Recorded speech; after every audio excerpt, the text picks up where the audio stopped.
Sebelum mempelajari lebih mendalam tentang pewarisan sifat, adik-adik harus mengenal dan memahami terlebih dahulu beberapa istilah-istilah dalam ilmu genetika. Di antaranya, parental.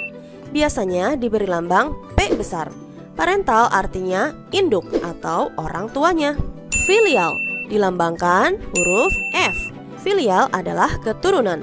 Ada dua macam filial yang harus adik-adik pahami. Ada F1 artinya keturunan pertama, maksudnya adalah anak-anaknya. Sedangkan F2 artinya keturunan kedua, sama saja seperti cucunya. Ingat ya, F2 bukan berarti anak kedua, tapi keturunan kedua atau anak dari F1. Jadi biasa kita sebut cucu. Istilah selanjutnya adalah gen. Di awal kita sudah membahas sedikit tentang gen. Gen adalah faktor pembawa sifat keturunan. Dalam istilah genetika terdapat dua macam gen, yaitu gen dominan dan gen resesif. Gen dominan adalah gen yang menutupi atau yang menang. Biasanya dituliskan dengan huruf kapital. Sedangkan gen resesif adalah gen yang ditutup atau kalah.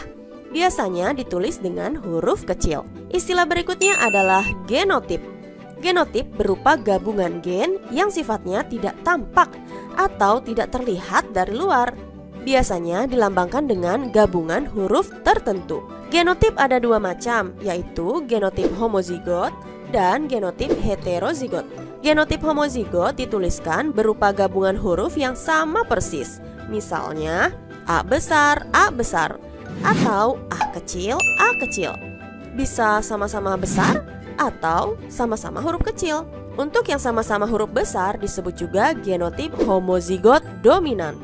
Sedangkan yang sama-sama huruf kecil disebut genotip homozigot resesif. Sedangkan genotip heterozigot dituliskan berupa gabungan huruf yang tidak sama. Ada huruf besar dan ada huruf kecil. Misalnya A besar A kecil, B besar B kecil, C besar C kecil, dan seterusnya.